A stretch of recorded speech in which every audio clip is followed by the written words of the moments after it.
La familia suele pintarse como el núcleo sagrado de la vida, pero no siempre lo es. Muchas veces es el lugar donde aprendemos más de traición que de amor, más de críticas que de apoyo. Se nos enseña a perdonar todo en nombre de la sangre, cuando en realidad la sangre no justifica el maltrato, la envidia ni la indiferencia.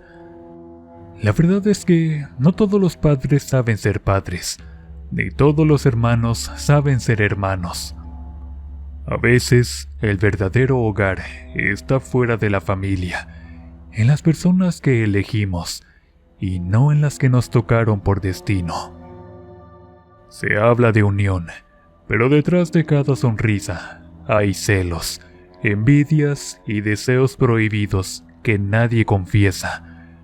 Porque en la intimidad de la sangre también se guardan pasiones enfermizas y odios que saben a placer. Fue algo realmente alarmante cuando los médicos no pudieron identificar el origen del terrible estado en el que me llevaron al hospital esa noche. Tampoco los resultados clínicos arrojaban algo extraño o fuera de lo común. Lo realmente preocupante fue que la medicina no logró quitar las convulsiones, el sudor frío o el vértigo. Seres oscuros y tenebrosos me rodeaban. Voces que no se miraba su origen se clavaban profundamente en mi mente, como si a propósito alguien deseara terminar con mi vida. Algo había en todo este asunto que no estaba bien, y es que no eran visiones bonitas. No se trataba de deseo carnal, de lujuria o deseo, sino de aterradoras y demoníacas alucinaciones, apariciones que nadie podía ver, solamente yo. Al momento, mi suegro aconsejó algo fuera de lo común, el ir a ver al padre Efrén y doña Petra, un sacerdote muy versado en casos de posesiones y una curandera que entendía de esas cosas que ni la ciencia o la religión por sí solas pueden sanar. Al principio mi madre pensó que era paranoia, probablemente por la boda. Mi flamante marido, que probablemente algo me había caído de peso. Mi padre, que quizás los nervios y las copas me habían pegado de más. Mi suegra fue la que más se acercó. Ella sabía que algo turbio y no natural estaba ocurriendo desde el principio, mientras las sospechas de mi suegro se vieron finalmente resueltas como ciertas. Muchos dicen que la familia es el centro mismo de nuestra sociedad, y es verdad. Hasta cierto punto, eso es un hecho.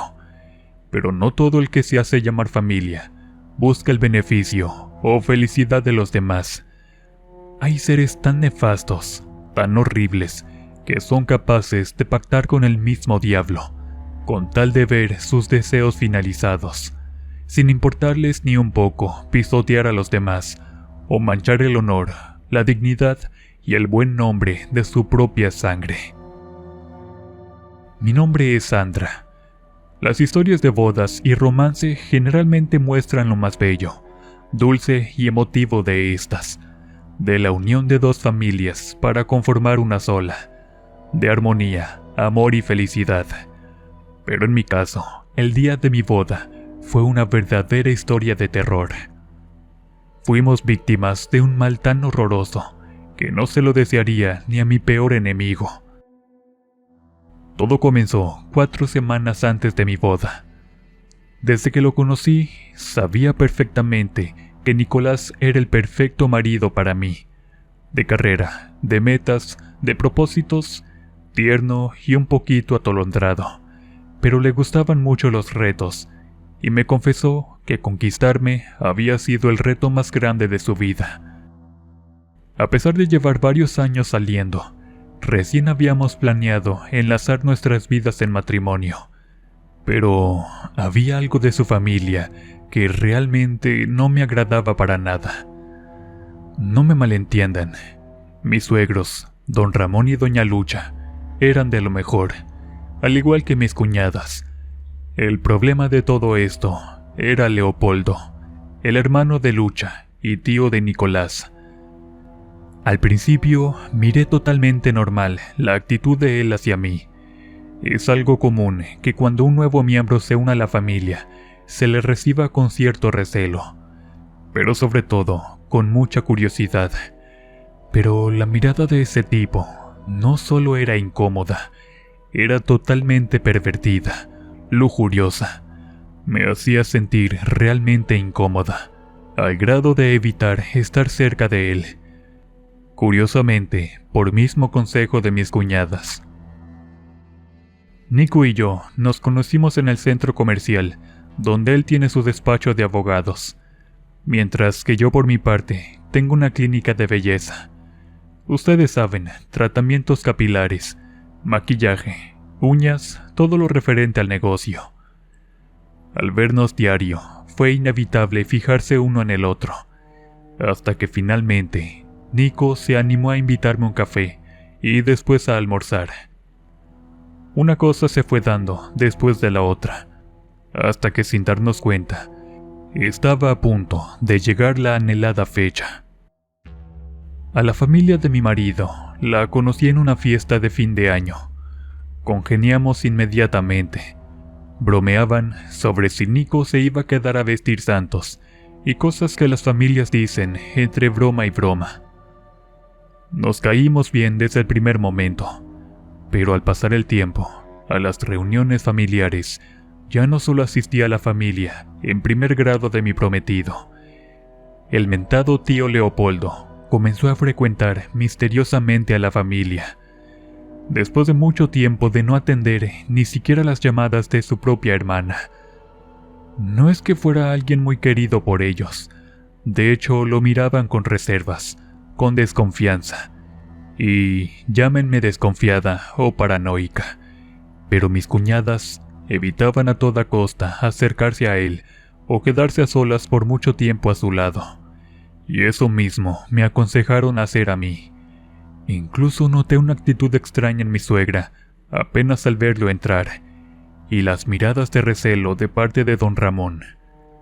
Algo muy raro en mi suegro, que si bien era un hombre maduro, de campo, siempre tenía una sonrisa y era muy amable, pero la sola presencia de su cuñado le hacía cambiar el semblante casi de inmediato, como si algo turbio y negativo sospechara o presintiera cerca de él, algo que doña Lucha quizás no le quería o no se atrevía a decirle de su propio hermano. Lo que hacía que mis adorados suegros, desgraciadamente, dejaran de hablarse por el resto de la velada, hasta la mañana siguiente. No es que no se amaran, se adoraban con el alma, y aún lo hacen, pero esas actitudes claramente ocultaban algo, y eso incomodaba mucho a don Ramón. Les soy sincera, como es natural, las primeras veces resultaba algo extraño, incómodo, pero hasta cierto modo cómico, que todos evitaran al tío Leopoldo, o Polo como secamente lo llamaba mi suegro, como si fuera el apestado. Y es que por acá nos tomamos todo con humor. Nunca se pensó que eso sería un grave error a la larga. El resto de las reuniones se fueron tornando cada vez más frecuentes, y Polo seguía apareciendo, incomodando a la concurrencia con su estadía, que murmuraban en secreto apenas al verlo llegar. Estancia que generalmente no duraba mucho, pues al ver que nadie lo pelaba, se iba acercando poco a poco a la salida, hasta que se iba cuando menos se esperaba. No dimos mucha importancia a lo que luego supe. Era un incómodo regreso, pues al comenzar con los preparativos para el enlace matrimonial, casi todo nuestro tiempo se veía ocupado en eso, y como es normal en estas ocasiones, las cosas se volvieron un verdadero lío. Todo comenzaba a hacernos sentir tensos, presionados. Pensábamos que todo iba retrasado, que no quedaría a tiempo. Cosas de enamorados. Quienes vivieron ya el tormento de los preparativos nupciales comprenderán lo duro que es planear algo que debe salir perfecto, Es una obsesión, especialmente para nosotras como mujeres. Maquinamos 1000 cosas en la mente. Pensamos que todo podría salir mal, y cosas por el estilo. Pero tuve mucho apoyo, especialmente de mis cuñadas, mi madre y mi suegra, que me ayudaban cuando enloquecía por esta o la otra razón.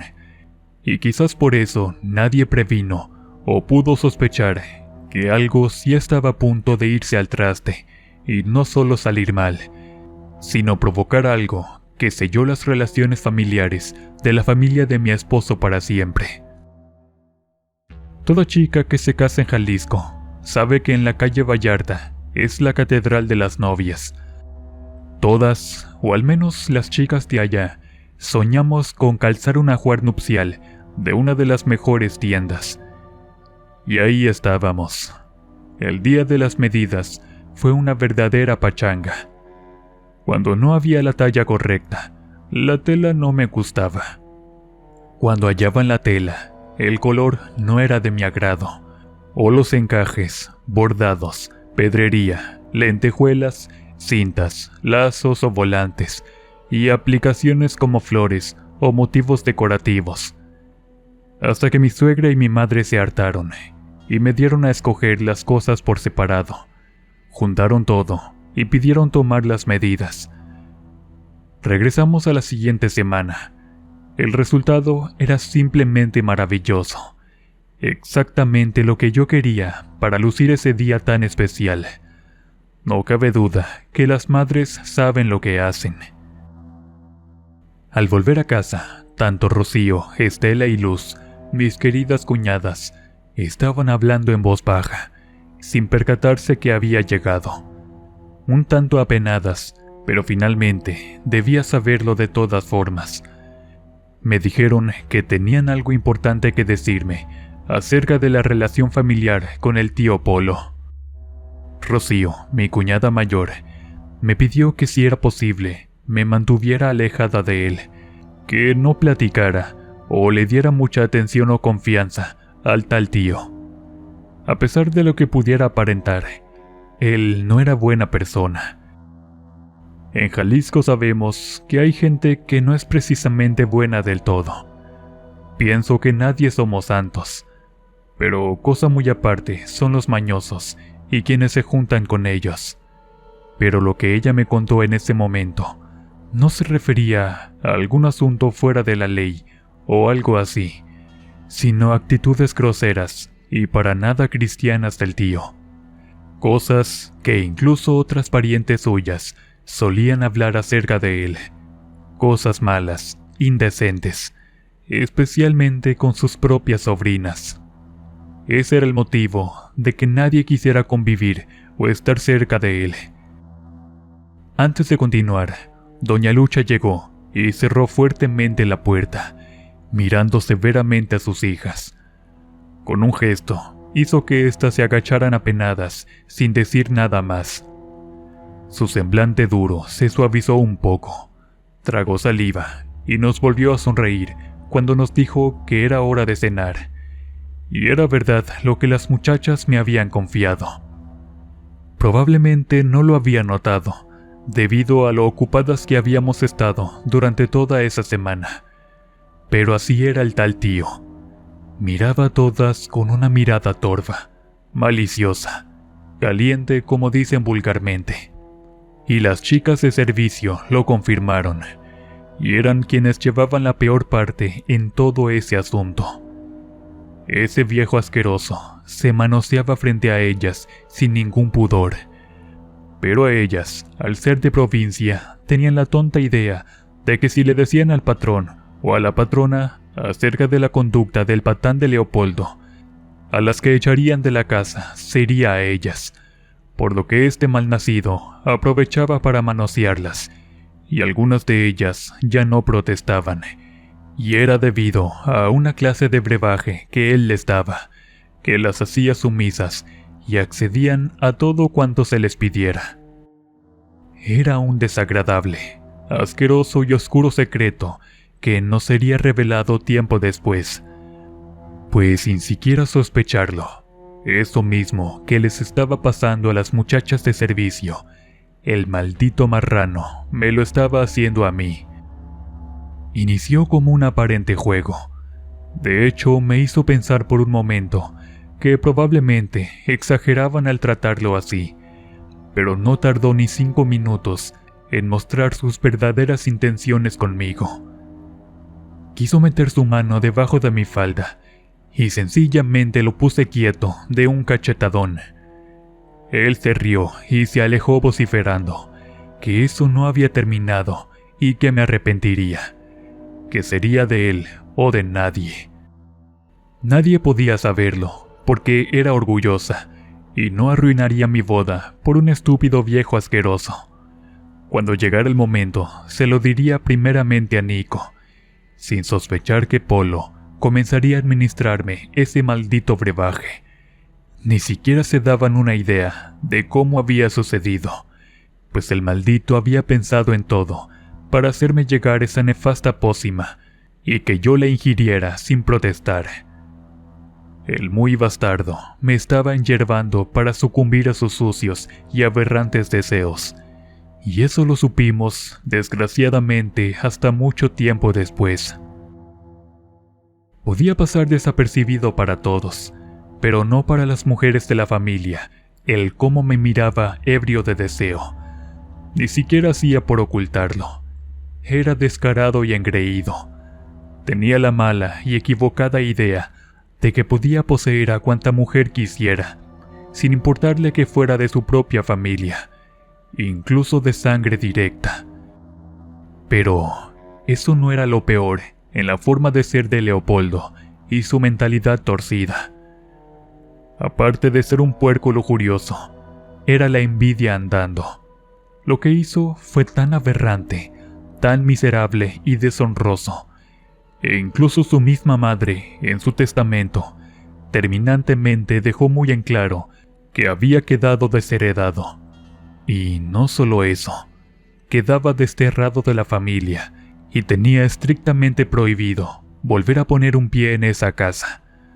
Aunque sus hermanos, por lástima, lo dejaron entrar una vez que la abuela había muerto. Pensaron que el castigo había sido demasiado severo, que probablemente la matriarca de la familia había exagerado en semejante condena. Pero poco tiempo después, todos los familiares terminaron arrepintiéndose de no respetar la voluntad de la difunta. Claramente, tiempo después, Polo mostró las garras y la clase de animal vicioso que en realidad era. Eso era parte del secreto de Doña Lucha, aún no era revelada. Pero había algo más oscuro, algo referente a las prácticas oscuras, magia negra y brujería. Por eso su propia madre había decidido con todo el dolor de su corazón echar a su propio hijo de su casa. Y es que Leopoldo solía contratar brujas para lograr sus sucios propósitos, mantener sus horrendos hábitos y satisfacer sus pervertidos deseos. Desgraciadamente, lo descubrí en un momento donde ya no era posible prevenir o impedirlo. Y creo que todos se dieron cuenta, demasiado tarde por desgracia, de las negras intenciones del maldito animal. A una semana escasa de la boda, ya casi todo estaba listo y dispuesto. La despedida de solteros de ambos fue algo sencillo y prácticamente en común acuerdo, ya que ninguno de los dos tenemos algo así como gustos raros.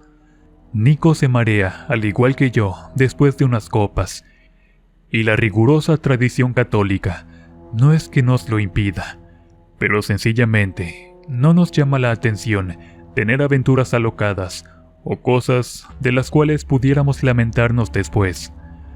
Por eso hicimos algo sencillo, cada cual por su lado, pero con personas de nuestra confianza, y llamándonos a cada rato, para saber las locuras que la familia y amistades nos hacían cometer. Todo era lindo y ameno, hasta ese momento. La mañana siguiente, fuimos todos a Mezcala, a desayunar y ver el paisaje. Pero no me di cuenta de en qué momento Leopoldo sirvió 2 copas, pues las envió con un mesero, una para Nico y otra para mí, y fue cuando todo lo malo comenzó. Sé perfectamente lo que el pervertido deseaba que sucediera. Lo entendía en su mirada lasciva y asquerosa. Lo sabía por las historias de mis cuñadas, por los secretos que a voces se contaban las chicas del servicio. Sabía que el muy cerdo me deseaba para él, pues nunca me quitaba los ojos de encima desde que me conoció. Pero algo le salió terriblemente mal. Lo que Leopoldo pretendía era hacerme alguna clase de amarre o algo por el estilo. Pero en su lugar, y justamente 3 días antes de la boda, comencé a tener terrores nocturnos, mareos, vómitos. No niego que lo veía en sueños, que me perseguía su imagen para todos lados, incluso en la iglesia o bañándome. Sabía que tenía negras y malignas intenciones conmigo, pero en vez de obsesionarme con él de una manera atractiva o sensual, en lugar de despertar mi apetito o mi deseo, lo que experimentaba era aterrador. Lo miraba de pie frente a mí, luego se quitaba la ropa, pero al momento de hacerlo, al mismo tiempo se retiraba toda la piel del cuerpo, luego la carne, nervios, tejido muscular, hasta quedar solamente su osamenta, que caminaba lentamente hacia mí. Se subía a la cama, ensuciándola todo de rojo, hasta que su boca quedaba en mi cara, y el asqueroso esqueleto sacaba una lengua larga y deforme, asquerosa y purulenta, lamiendo mi cuerpo como un animal que devora a su presa, y despertaba del trance, gritando como una desquiciada, debido a esas terribles pesadillas, pues todos pensamos que solamente se trataba de eso. Estuvieron varias veces pensando en cancelar la boda, pero me negué rotundamente a ello. Me temblaban las rodillas, temblaba y tenía escalofríos violentos, sin saber que era debido a la dosis letal que ese infeliz me estaba proporcionando. Pues de muy estúpido, con tal de apresurar las cosas, usaba más de lo debido para dominarme por medio de sus brujerías, y la maldita poción era llevada por quienes menos podríamos desconfiar, ni dudar siquiera un momento. Doña Glafira, la nana de Nico, de quien nadie en la vida sospecharía. Y es que este maldito perro sin alma se aprovechaba distrayendo a la nana para que me llevara el té para los nervios, siendo que iba revuelto con su porquería de brebaje. Y la viejecita sin malicia me lo daba, y yo lo bebía, pues nunca pensaría que ella me daría algo malo. Claramente no era su culpa, y nunca lo supo. El día de la boda llegó, y todo transcurría aparentemente normal para todos, cuando la realidad era otra completamente diferente en mis aposentos. Y es que realmente estaba haciendo un esfuerzo inhumano para no caer desmayada ahí mismo. Todo me daba vueltas, sentía vértigo, sudor frío, la vista nublada, y miraba sombras que me seguían por todas partes, sin mencionar que seguía sintiendo náuseas y vomitaba de vez en cuando. Estuve a punto de colapsar varias veces, pero me fajé las naguas y caminé de la mano de mi padre hasta el altar. Todo me daba vueltas y se miraba sombrío, tenebroso y aterrador, pero afortunadamente aguanté toda la ceremonia religiosa hasta el final.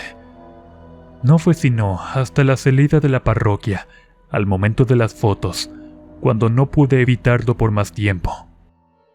Me desvanecí, y según mi familia, comencé a convulsionar, y después de un grito espeluznante, perdí el conocimiento totalmente.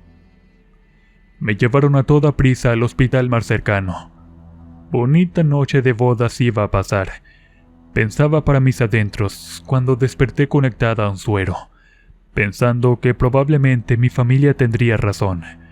Probablemente eran los nervios, la paranoia, pero sin darme cuenta que estuve a punto de perder la vida.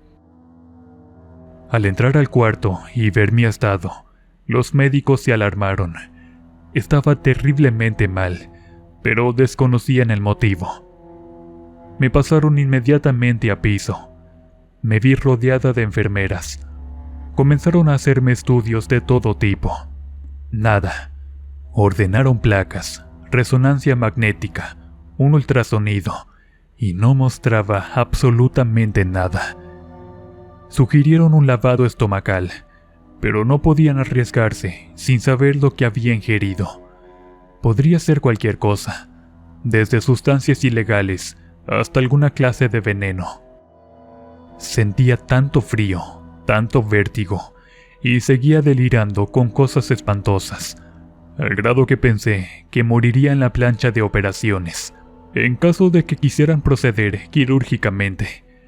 Pero a las 12 de la noche se rindieron. Físicamente estaba en perfectas condiciones, pero por razones desconocidas, tal cual me estaba muriendo, por lo que reconocieron que ellos no podían resolver mi situación, afirmando que la medicina no podía sencillamente ayudarme de ninguna forma. Y el mismo jefe del hospital sugirió muy acertadamente que mi caso era algo más parecido a una posesión demoníaca, algo más espiritual que competencia de un nosocomio. Nos recomendó buscar la ayuda de un sacerdote. Mi suegro, temblando, totalmente nervioso y visiblemente al punto del llanto, contactó al padre Efrén, el párroco del pueblo, y quien me había casado hacía apenas unas horas. El padre amablemente accedió a atendernos. Había notado algo extraño durante toda la ceremonia, y de igual manera sabía que debía hacer algo para resolver la situación, especialmente después del poco alentador diagnóstico de los médicos y la aterradora posibilidad de que se tratase de una verdadera posesión demoníaca.